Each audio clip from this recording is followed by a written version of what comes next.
Guys, hold on, guys. What you're telling me is that the Secret Service knew of the threat before Trump hit the stage?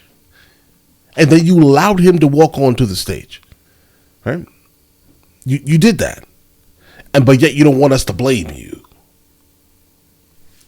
Okay, let's go and jump into this immediately. This is a suggestion via Discord, guys. Update on what the Secret Service knew about the shooter minutes before Donald Trump took the stage. For more, we want to go to Aisha because there was a briefing today. You got some information about what happened, Aisha? All right, let's go. Dana, good afternoon to you. We just got a big information dump, and some of it is deeply, deeply troubling. So I'm going to hold your hand and walk you through this. Just bear with me here. A lot of notes that I'm going to look at here.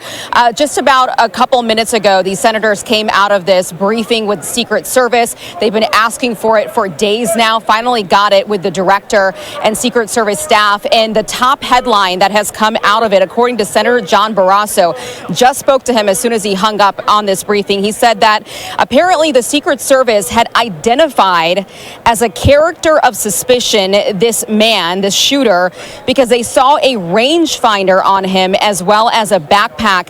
And this all happened more than an hour before the shooting actually occurred. So they saw the guy and they identified this guy as suspicious. Now, more details coming from and they just allowed him to just walk around, right? Is that what you're saying? You realize he had a rangefinder on him, right? Then you let him go 1 hour before this whole incident happened. You let him go. Okay. Source familiar here, who was also in the meeting, tells me that about 10 minutes before former President Trump went onto the stage, they had gone from looking at this guy as suspicious to now looking at him as a threat. That is coming from this briefing that the senators were in. They were told that Secret Service had called it in to a center that this guy they now identified as a threat about 10 minutes before President Trump walked on stage, and they still allowed him to walk onto that stage. Exactly. I'm told the Secret Service agent in charge there was on the phone with local and state police about the threat while the shooting was taking place. That's huge. And that is gigantic. Raising a lot of concerns and now major calls for the director of the Secret Service to step down immediately. Minority Leader, GOP Leader Mitch McConnell just tweeted that he wants her to step down. Several senators that came out of this briefing want her to step down immediately. Another little nugget of information that came out of it that is interesting here is that they still don't have a motive, Dana. They're trying to actually hack into the shooter's phone right now, but some things they're still unable to access because of encryption. Apple, but they don't have a motive. They don't know why he did it. But again, the timeline that these senators have received now, creating a lot of deeply troubling concerns about how this was allowed to happen and why the former president was allowed to take that stage when just 10 minutes before they had identified this guy as being not just suspicious, but being a threat. Dana? Guys, when it comes to this type of thing here, that's my biggest concern.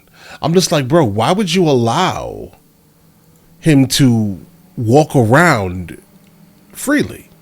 Like, you obviously didn't detain him. You recognize he has something on him that could potentially be used as a scope, right? You were fine with that, apparently, to the point where you were like, listen, don't worry. We have faith in our abilities to protect the former president here, right? We got this. Nothing can happen. Don't worry. Nothing can happen. Okay, since you say that, let's check out the next video here, guys. Secret Service boss under fire for sloped roof remark, guys. You guys sent me two. They're both coming from our Discord, guys. Let's go and jump into this immediately.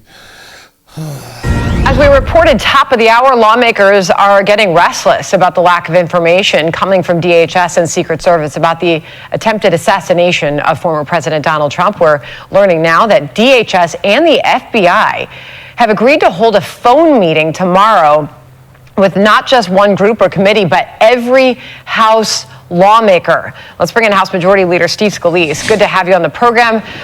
Majority Leader, appreciate your time. So I guess the point of this is that they were finding the requests coming from so many different committees, so many different members. They said, okay, we're just going to do this all at once with a phone call. Do you expect them to come out and give the straight up facts about what they know that led to this?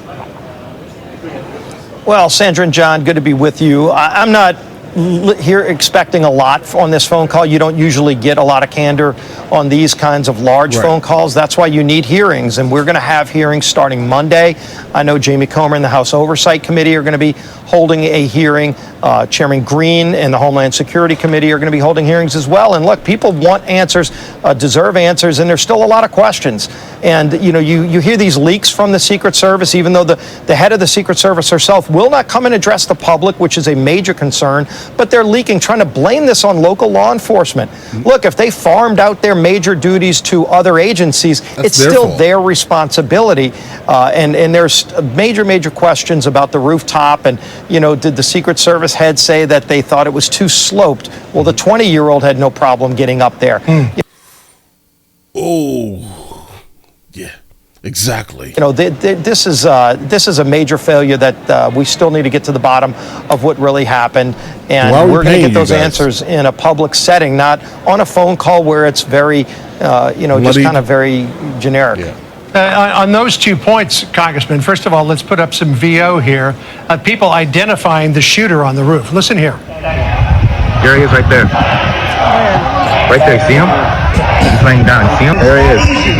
Because we have millions and millions of people. He's on the roof! He's alive! We have people that right here! Right on the roof! All right, you can hear them saying, officer, there's somebody on the roof. Apparently an officer climbed up there. Crooks apparently pointed his rifle at him. The officer jumped back down off the roof for fear of being shot instead of engaging him. But here's what the Secret Service... I said the same. Listen, some people in the comments are trying to make it seem like I'm crazy here. Okay, listen, you are a police officer. You have to protect. I'm sorry, bro. You have to. Because you dropped the ball massively. Massively. I get it. He's pointing a gun at you. Bro, don't climb all the way down. Don't jump all the way down. Don't do any of these things. Wait for that man to turn around and take care of your business. All right?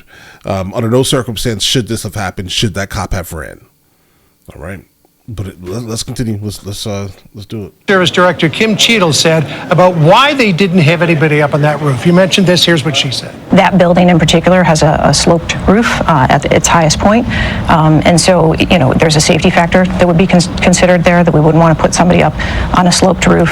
And so, the decision was made to secure the building from inside. Okay. You pointed out, Congressman, that the shooter didn't have any problem getting up on that roof. And if you look at pictures of the counter sniper team, they were set up on a roof that looked like it had exactly the same slope. So what do you make of that excuse?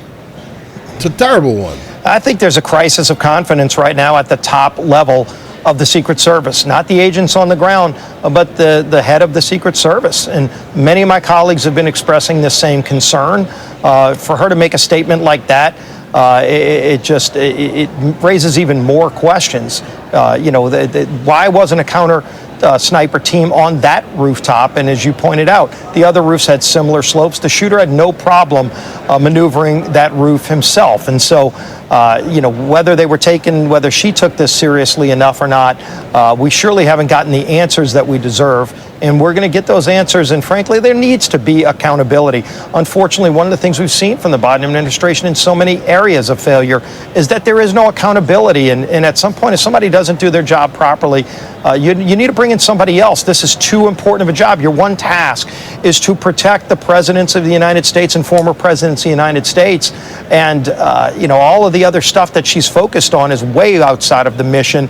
And I think she might have lost sight of the mission. You got to wonder if she's going to keep her job. She was asked about that in this brand new ABC News interview. Here's how she responded. Listen. Who is most responsible for this happening? What I would say is that the Secret Service is responsible for the protection of the former president. So the buck stops with you? The buck stops with me. I am the director of the Secret Service. It was all right. Then I guess we have it solved. Then she needs to resign. It's unacceptable, and it's something that shouldn't happen again. All right. Makes you wonder about her future. Are you, it's Congressman, calling for her departure?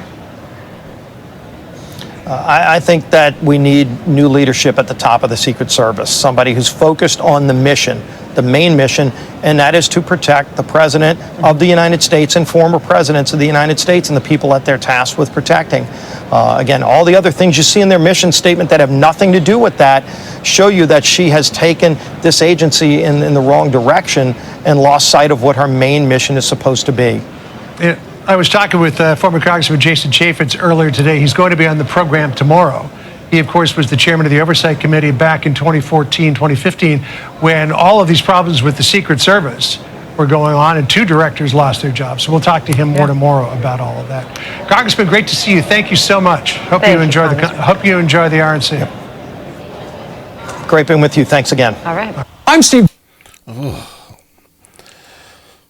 So based off of what she apparently said, specifically referring to the head of the Secret Service, but based off of what she just said regarding the buck stops there with her, then yeah, it's her responsibility then, right? Purely.